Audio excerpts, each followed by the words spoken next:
সোনা পড়লে অঙ্গে দেহে মনে অহংকার আসে, কিন্তু আমার গৌর সোনা যেজন একবার এই গৌর সোনার নামটা একবার যার শ্রুতিমূলে প্রবেশ করেছে, তার ইহ জগতের মায়া সমস্ত সবকিছু পরিত্যাগ হয়ে গেছে। কারণ আমরা হচ্ছে মায়াময় জীব, মায়াময় জীবের নাই কৃষ্ণ সত্তা জ্ঞান, যে কারণে বিধি আমার কইলেন বেদাদি পুরাণে তাই গৌর হরি বল। এ জগতে যত প্রকারের গীতা গ্রন্থ শাস্ত্র আদি আছে কেন আনলেন? কলির এই মায়াবদ্ধ জীবের জন্য। কৃষ্ণ সত্তা জ্ঞান যাদের দেহের মধ্যে নাই, তাদের দেহের মধ্যে কৃষ্ণ সত্তা জ্ঞান পৌঁছানোর জন্য। কলির জীবকে বলেন, হে কলির জ্ঞান অন্ধ জীব কর্ণ। আহা, অন্নগত প্রাণ ইন্দ্র সুখে মন জীব। এই অন্নগত প্রাণ ইন্দ্র সুখে মন জীব, এই অন্নগত প্রাণ আর ইন্দ্র সুখ এই দুটো বঞ্চিত করতে পারলে কলির জীবতীব তাড়াতাড়ি ভগবান প্রাপ্তি হতে পারবেন। এটাই গৌর হরি হরি। অন্নগত প্রাণ একাদশী করলে বারে বারে আমরা ঘড়িতে সময় দেখি, কখন দ্বাদশীর সময়টা হলেই আমরা এক থালা ভাত নিয়ে বসবো খাওয়ার জন্য বিচলিত। ইন্দ্র শোকে মন বলতেই কোনো এক নিশিতে একটা প্রকৃতি পুরুষ এবং পুরুষ প্রকৃতিকে যদি দেহের শারীরিক সুখ আনন্দ না দিতে পারে, তাতে মনে হয় কতদিন দেহটাকে উপবাসে রেখেছি, বিচলিত হয়ে যায়। এই দুটো জিনিসকে আমরা যদি বাদ দিতে পারি, তাহলে জানবেন আমরা ভগবান প্রাপ্তি হয়েছি। তাই গৌর। তাহলে এই দুটো জিনিসকে যদি বাদ দিতে হয় কি করতে হবে? সবার প্রথম শ্রী গুরুচরণ আশ্রয় করে যেখানে হরিবাসর হয় যেতে হবে, সাধুগুরু বৈষ্ণবের চরণধুলি মস্তকে নিতে হবে, বৈষ্ণবের চরণধুলি মস্তকে নিতে হবে। কেন না? সাধু সঙ্গ সর্বশাস্ত্রে কয়, লাভ মাত্র সাধু সঙ্গ তার কৃষ্ণ প্রাপ্তি।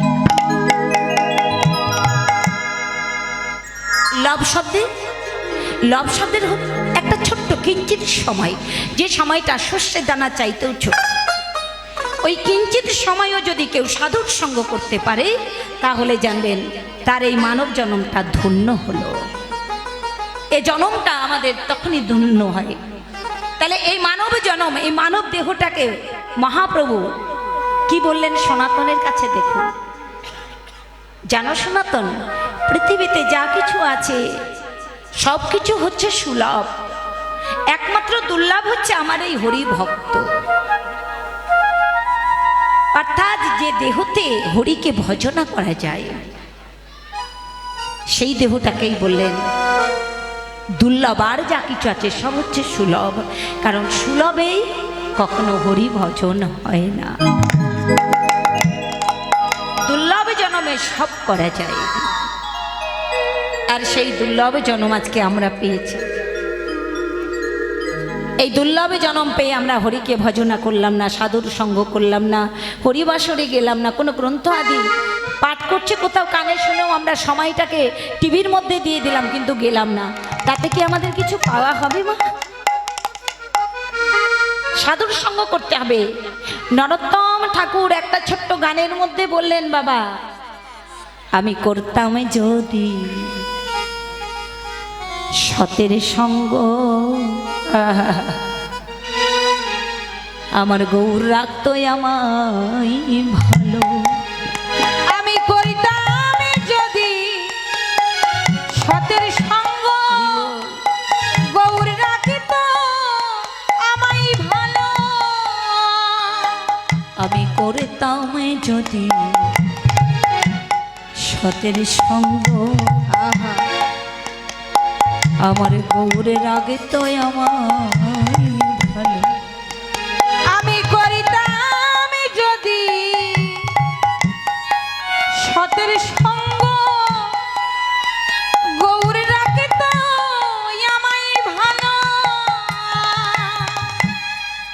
অসতেরি সঙ্গ করে বিথায় জনম গেল। ও গো অসতেরি সঙ্গ করে বৃথায় জন্ম গেল। ও গো অসতেরি সঙ্গ করে বিথায় জনম গেল। ও গো অসতেরি সঙ্গ করে বৃথায় জন্ম গেল। আমি করিতাম যদি সতের সঙ্গ গৌর রাখিত আমায় ভালো। আমি করিতাম যদি সতের সঙ্গ গৌর রাখিত আমায় ভালো। গানটা কত সুন্দর বাবা, কথাগুলো ঠিক আছে তো? আমি করতাম যদি সতের সঙ্গ গৌর রাখতো আমায় ভালো। কেউ ভালো নেই, কেন ভালো নেই? সতের সঙ্গ করতে পারছি না তো, তো ভালো থাকবো কি করে? অসতেরি অসতেরি সঙ্গ করে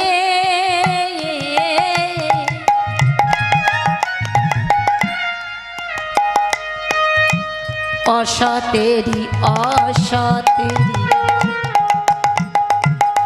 অসতের সঙ্গ করে আমার ধারাটা কি হলো? ওরে এমনি ধারা রে,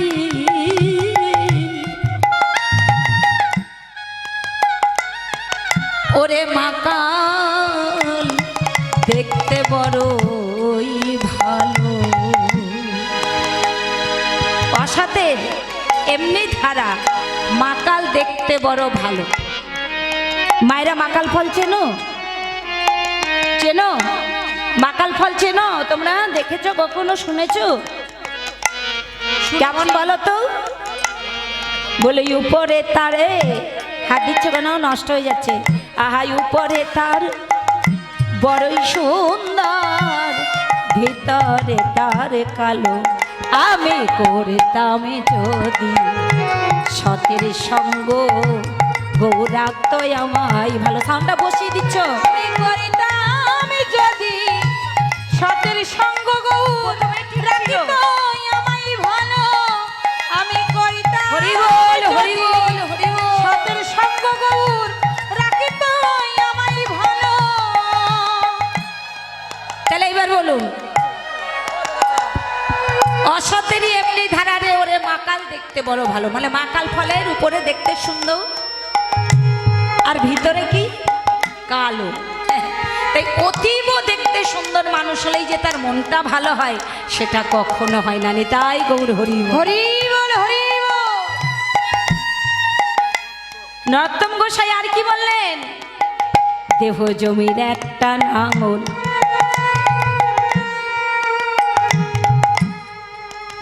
আরে ছয়টা বলো।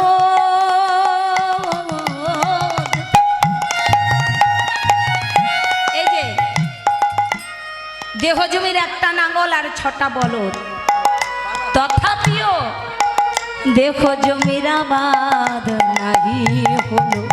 তাই গৌর হরি বল। দেহ জমির একটা নাঙল 6টা বল,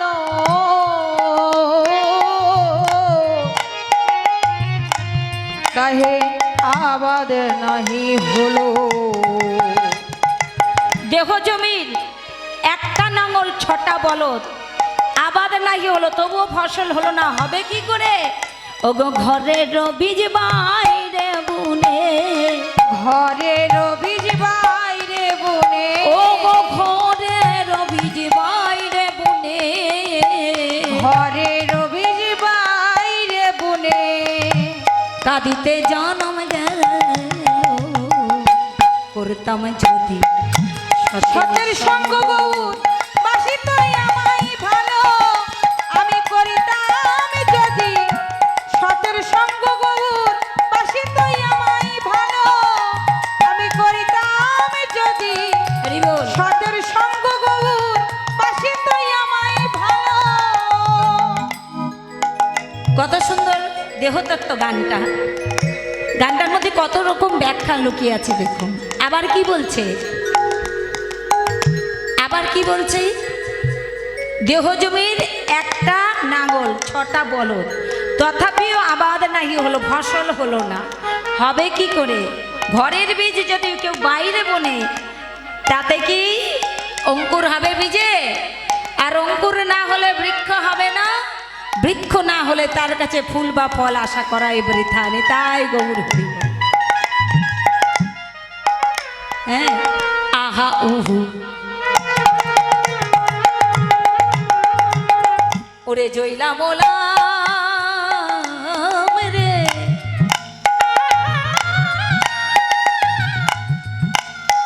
ওরে দেহ জমি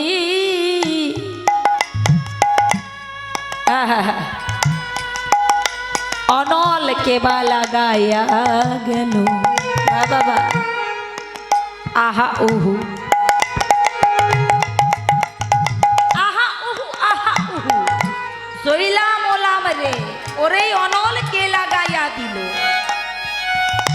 দিবানিশি জ্বলন্ত, জ্বলছে আমাদের মধ্যে, সবার মধ্যে। কিসের মতন? বন পোড়া হরিণের মতন, বনে পোড়া হরিণের মতন, ওরে বনে পোড়া হরিণের মতন, বনে পোড়া হরিণের মতন মোদের দশা করতাম যদি। সতের সঙ্গ গৌরবাসী তো আমায় ভালো, আমি করিতাম যদি সতের সঙ্গ গৌরবাসী তো আমায় ভালো। কি বলছে বাবা? আহা উহু, আহা উহু জইলা মোলাম রে, ওরে অনল কে লাগাইয়া দিল। কিসের মতন? ওই বনপোড়া হরিণের মতন মোদের দশা হলো। আমাদের দশা বনপোড়া হরিণ কেন বললেন? এই বনের মধ্যে যদি আগুন লাগে, মায়েরা বলো তো, হরিণ বাস করে কোথায়? বনের মধ্যে। আচ্ছা, ওই বনের মধ্যে যদি আগুন লাগে, তাহলে হরিণ প্রাণ বাঁচানোর জন্য কোথায় যাবে? কি গো, কোথায় যাবে? গভীর বনের মধ্যে যাবে। আর যখনই গভীর বনের মধ্যে যাবে নিজের প্রাণ বাঁচানোর জন্য, এবার বনে আগুন লেগে গেল, তখন বন থেকে পালিয়ে আসবে কোথায়? এই গ্রামের মধ্যে, তাই তো? তাহলে এখন যখন এই গ্রামের মধ্যে আসবে, গ্রামের মানুষ কি করবে? বাবা, হরিণের মাংস খুব সুস্বাদু, পাওয়াই যায় না, ঠিক কিনা? যেমনি পাবে তেমনি ওকে কাটবে, সবাই ভাগযোগ করে নিয়ে, ব্যাস হরি বল। তাহলে বাঁচার জন্য এসেছিল বনের থেকে, বনে আগুন লেগেছে, বাঁচার জন্য এসেছিল। আর হরিণের মতন আমাদেরও দশা হয়েছে। কেন বলুন তো? এই সংসারে জ্বালা যন্ত্রণা ছাতা, সংসারে থাকবো না, সংসারের মুখে ছাই দিয়ে চলে যাব বৃন্দাবনে। বৃন্দাবনে গিয়ে দেই 15 দিন হলো আমি দেখে এসেছিলাম আমার লাউ গাছটার মধ্যে ফুল এসেছে, এতদিন না জানি এত বড় হয়েছে লাউটা। নিয়ে তাই গৌর হরিব হরিব। আমি তো চলে এলাম, আমার নাতিটাকে কে স্কুলে নিয়ে যাবে, ঠিক কিনা? কি গো, তাহলে এত চিন্তা থাকলে কি রাধারানীর কৃপা পাওয়া যাবে? সংসারের জ্বালায় থাকবো না বলে চলে গেলাম, সেখানেও গিয়ে জ্বালা আমাকে ছাড়ছে না। তাহলে ওই বনপোড়া হরিণের মতো, বনপোড়া হরিণের মতো, বনপোড়া হরিণের মতো মোদের দশা হলো। আমি করিতাম যদি তাই গৌর হরিণ বাসি তো আমায় ভালো, আমি করিতাম যদি সতের সঙ্গ বাসি তো আমায় ভালো। তাই প্রার্থনা রয়ে আজু, প্রার্থনা কর আজ, ও গো প্রার্থনা রয়ে আজু, প্রার্থনা কর আজ, নরোত্তম দাসে করিতাম যদি সতের সঙ্গ গৌরবাসী তো আমায় ভালো।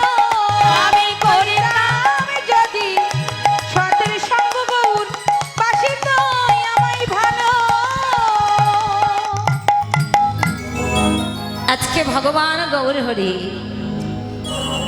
সুরধুনী আহা ভক্ত আছে 3.5 জন পরম ভক্ত, তাই তো বাবা?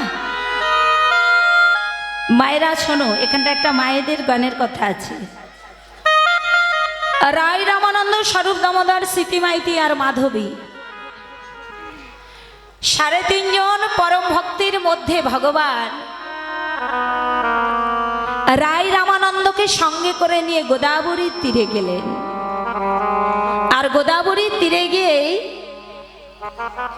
গৌর হরি আমার ভাবে মত্ত থাকিতে থাকিতে কি যেন কি ভাবের উদয় হলো, রায় রামানন্দের পিঠে ছোট্ট করে একটা চাপড় দিয়ে বলে উঠলেন, এই রায়, বলতে পারো রায়, সাধ্য বিনা সাধন বস্তু কবু নাহি পাই, কৃপা করি কহো রায় সেই বস্তু পাওয়ার উপায়।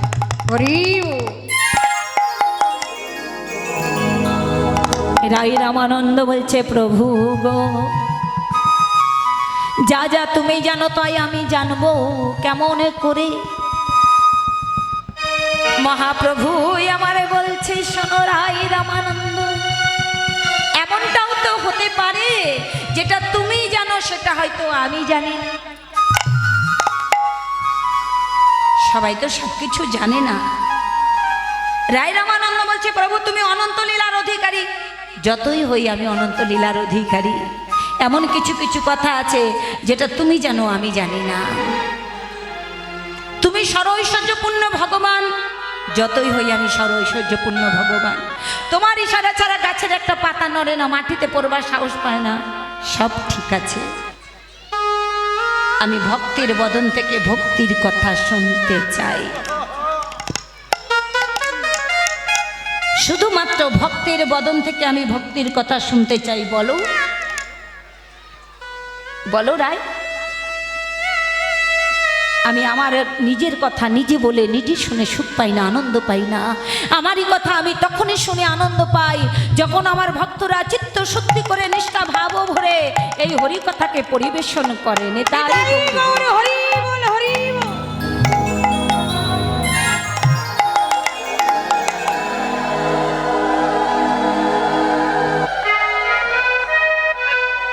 রায় রামানন্দ এবার মাগো বলতে শুরু করলো, প্রভু তোমার চরণে প্রণাম, তুমি আশীর্বাদ করো, পৃথিবীতে সকলের মনোবাসনা তুমি পূর্ণ করো। আজ তোমার প্রশ্নের মুখে আমি পড়েছি, তুমি আশীর্বাদ করো, তোমার প্রশ্নের উত্তর দিয়ে তোমার মনোবাসনা আমি যেন পূর্ণ করতে পারি।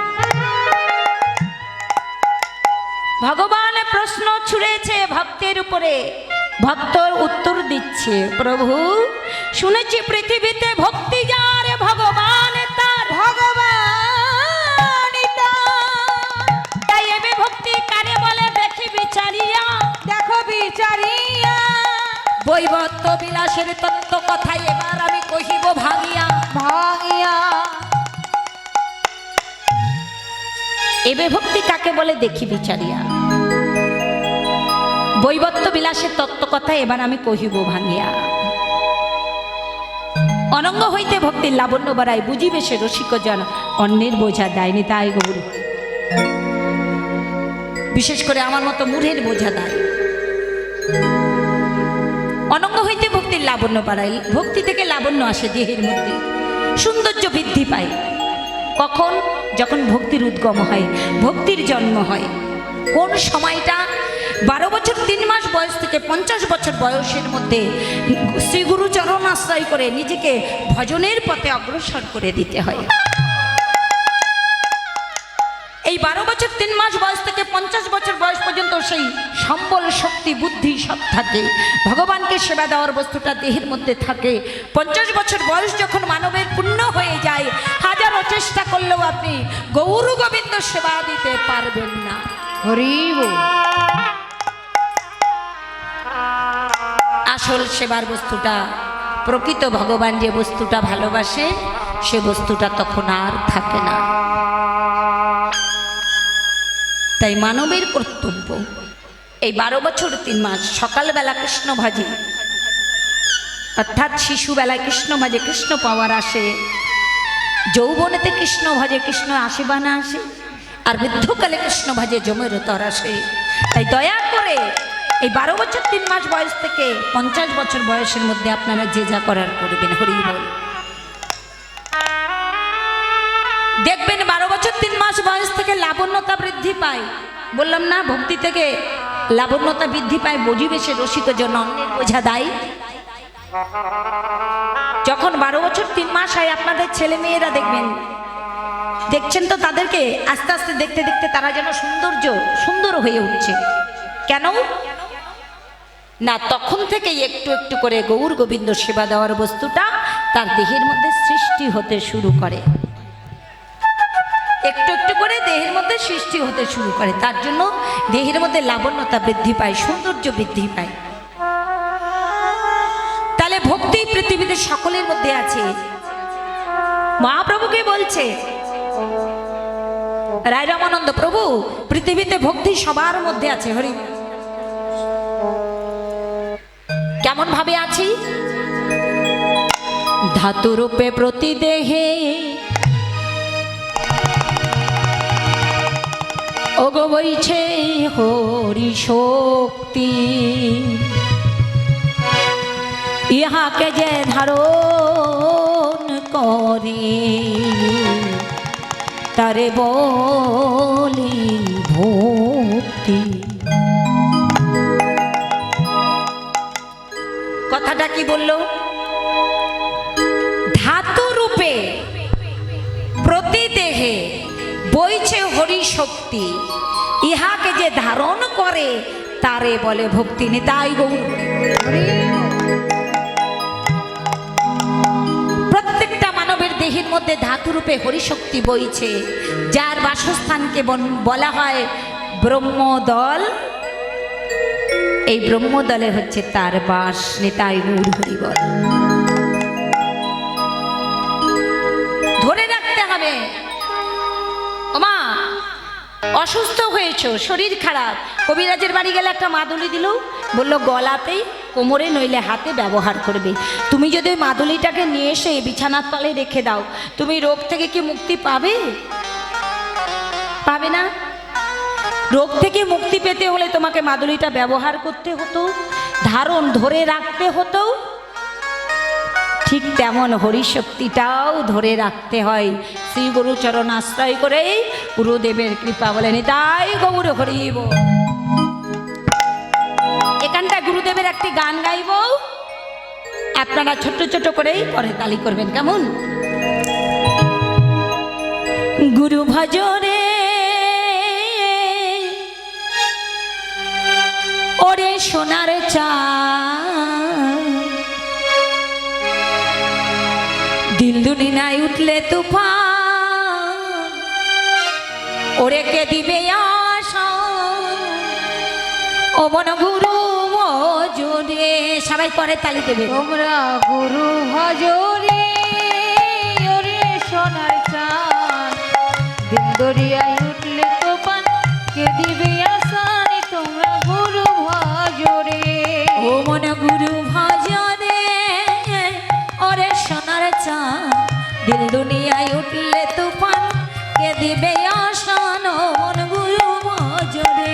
তোমরা গুরু ভজরে ওরে সোনার চাঁদ, দিল দরিয়ায় উঠলে তুফান, কে দিবে আসানি তোমরা গুরু ভজরে। গুরু ভজা গুরু চিন্তা গুরু করসা, গুরু ভজ গুরু চিন্তা গুরু করসা, আগা গুরু ভজা গুরু চিন্তা গুরু করসার, গুরু ভজ গুরু চিন্তা গুরু করসা, আগা গুরু বিনা আগা গুরু বিনাই দিল দুনিয়ায় বন্ধু নাই আর মন। সবাই সবাই গুরু ভজরে ওরে সোনার চাঁদ, হরি বল। মায়েরা উলুধ্বনি করো। দরিয়ায় উঠবে তুফান, কে দিবে আসানি তোমরা গুরু ভজরে। গুরু ভজরে ওরে সোনার চাঁদ, নীল দরিয়ায় উঠবে তুফান, কে দিবে আসানি তোমরা গুরু ভজরে। ও মন গুরু ভজরে ওরে সোনার চাঁদ, দিল দুনিয়ায় উঠলে তুফান, কে দিবে আসান ও মন গুরু ভজ ভজরে ও মন গুরু ভজরে ও মন গুরু ভজরে ও মন গুরু ভজরে ও মন গুরু ভজরে ও মন গুরু ভজরে। তাই ভগবান আজ ভক্তের কাছে ভক্তির কথা আস্বাদন করলেন। বৈষ্ণব কবি কলম দিয়ে বললেন এই লীলাটাকে এবার হেমশয়ে অতি গোরা সোনার চাইতে অতীব খাঁটি সোনা হলেন আমার গৌর সোনা। সুমধুর হাসতরা সুশব্দে সুন্দর, মধুর শব্দের অর্থ হলো মিষ্টি হালকা হালকা, মিষ্টি হালকা হালকা হাসি। থোড়া হিন্দিতে বলে থোড়া, অল্পকে কম, কি বাংলায় বলে অল্প, হিন্দিতে বলে থোড় কম। জগজন নয়ন আনন্দ, জগজন মানে কারা? আবাল বিদ্যা যুবা নারী, যে যেখানে আহা, এই তো গান গাইব কি করে?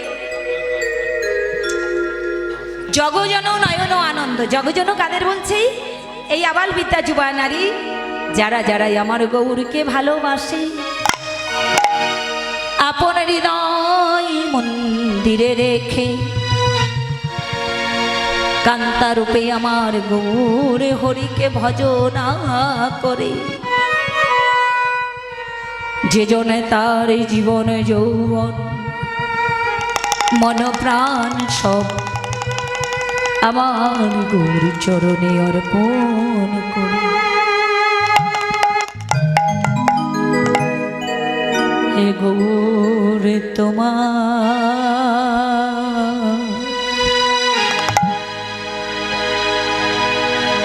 তোমার হোলা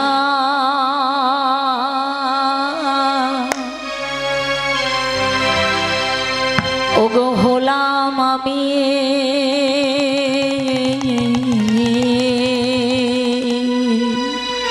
নিতাই গৌর হরিবা।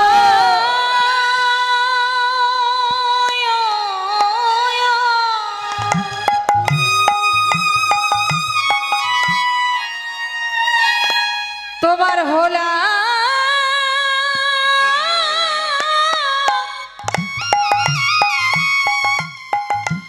হলাম আমি,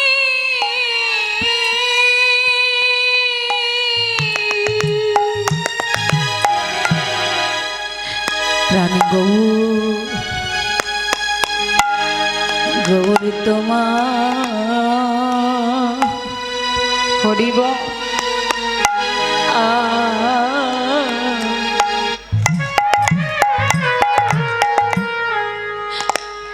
প্রভু গো হোলা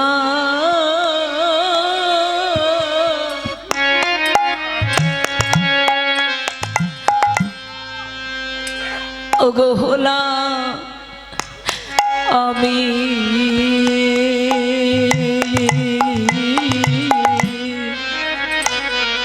প্রাণে গৌরী তোমার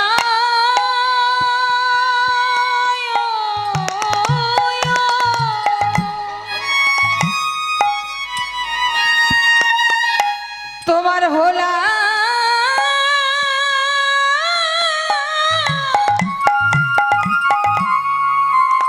হলাম আমি,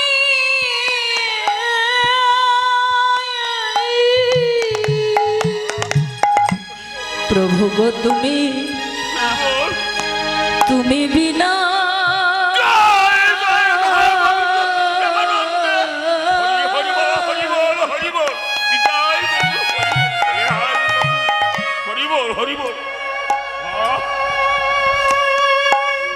তুমি বিনা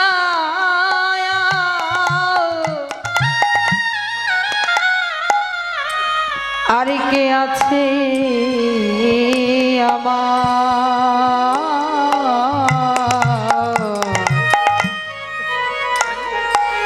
প্রাণে গৌরী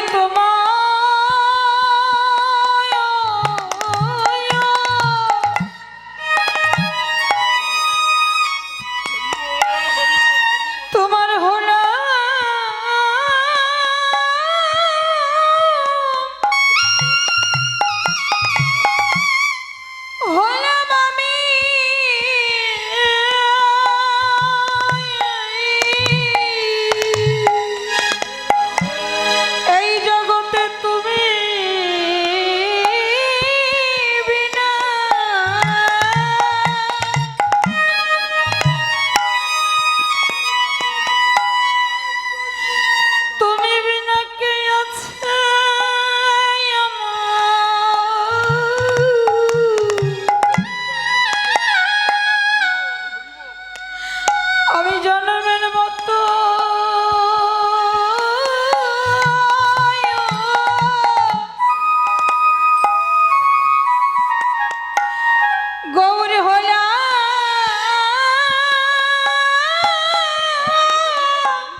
আহা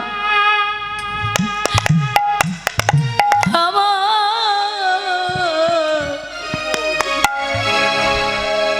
এই জীবনে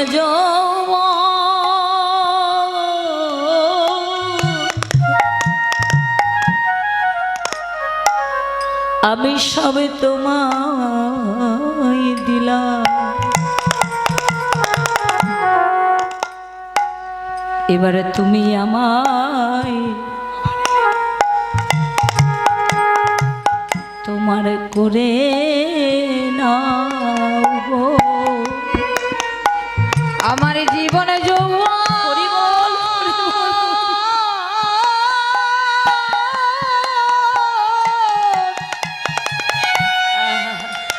আমার জীবন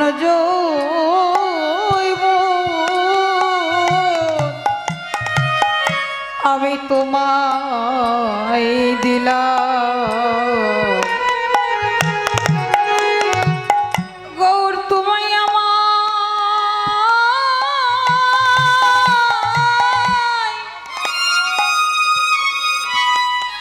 তোমার করে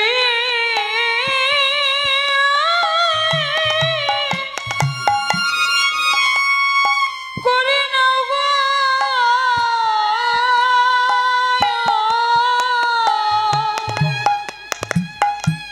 আমার মানভিমান নিতাই গৌর হরি বল। আমার বিষয় বৈভব আহা সবে তোমায় দিলাম, তুমি আমায় প্রভু গো তোমার করে না।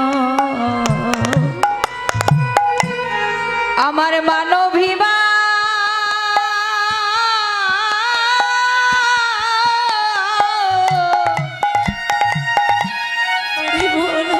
ওরে বিষয় বৈভব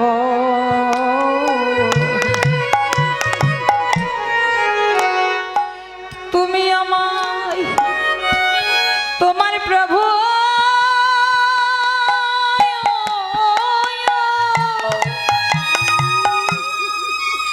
তোমার করে নাও গো।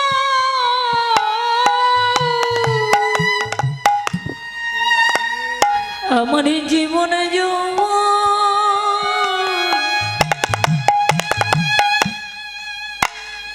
মন প্রাণ ধন সবে তোমায় দিলাম, তুমি আমায় তোমার করে নাও। আমার জীবন জৈব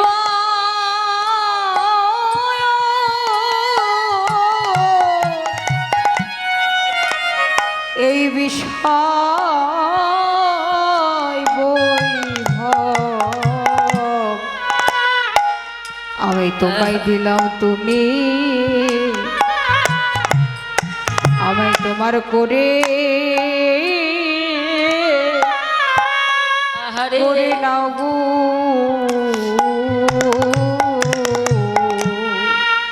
ওগো দয়ালে তুমি ছাড়াই আমার আর কে মাই আছে। আমার জীবনে যৌবন চরণে সপে দিলাম, প্রভু গো তুমি ছাড়া কে ভাই আছে। আমার সকল কিছু তোমায় সপে দিলাম, তুমি ছাড়া আর কে ভাই আছে। আমার সকল কিছু সপে দিলাম, তুমি ছাড়া কে আর আছে। সকল কিছু সপে দিলাম, তুমি ছাড়া আর কে ভাই আছে। আমার জীবন যৌবন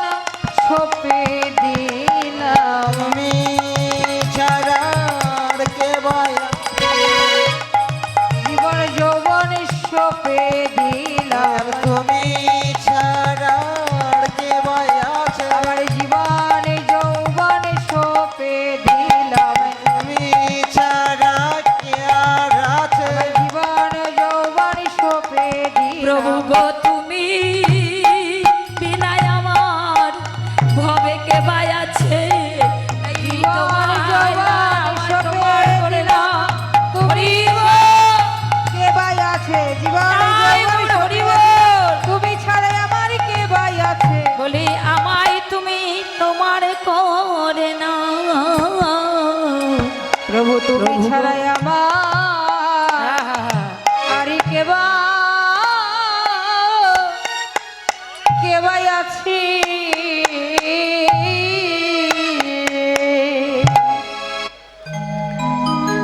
এরা হলো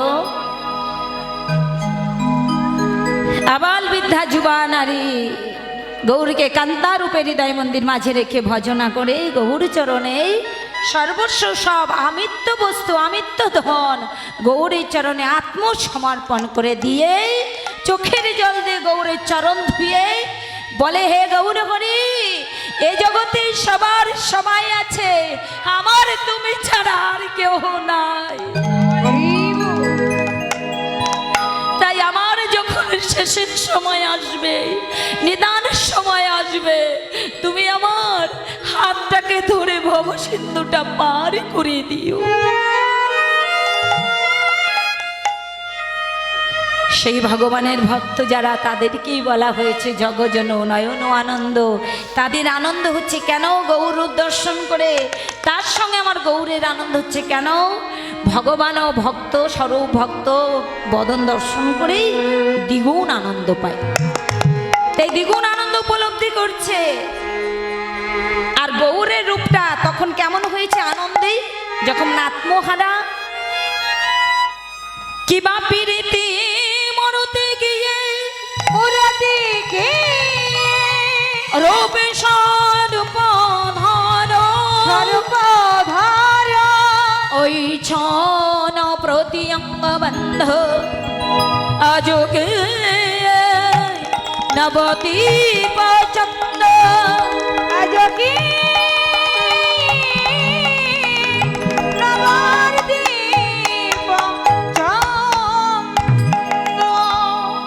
আমার গৌরের রূপকে বলা হলো প্রীতির মূরতি। শুধু কি তাই, আর কি বলেছে? বলে মাখানো আছে, হরি বল করতালি। মাখানো আছে, আজ মাখানো আছে। এই দাঁড়াও দাঁড়াও, বারে বারে যে বলছো মাখানো আছে, তো কি মাখানো আছে বলবে তো? শুধু মাখানো আছে, মাখানো আছে, কি মাখানো আছে বলো? বলি প্রীতি যেন মাখানো আছে, প্রীতি মাখানো আছে। যেন মাখানো আছে। ওগো শ্রী গৌরাঙ্গে রূপখানিতে প্রীতি যেন মাখানো আছে। আমার শ্রী গৌরাঙ্গে মুখমণ্ডলে প্রীতি যেন মাখানো আছে। আচ্ছা, প্রীতি মাখানো আছে, প্রীতির কি কোনো রং আছে? জলের কোনো রং আছে? আছে না, বলো কি রং? সাদা, কখনোই নয়। সবুজ, আচ্ছা হলুদ। আচ্ছা আচ্ছা আচ্ছা। জলের রং আছে কখন? পাত্রের উপর নির্ভর করে। যে পাত্রে রাখবে পাত্রের রঙের উপরে নির্ভর করে জলের রংটা। তেমন আমার গৌরের প্রীতির নিজস্ব কোনো রং নাই, আকার নাই। ভক্তের হৃদয় পাত্রের উপরে নির্ভর করে গৌরের রূপের মাধুর্য, প্রীতির রূপের লাবণ্যতা। নিতাই গৌর হরি বল। হরি বল, হরি বল। যে ভক্তের হৃদয় পাত্রের যেমন রং, সেই রঙের উপরে নির্ভর করে গৌরের প্রীতির রংটা।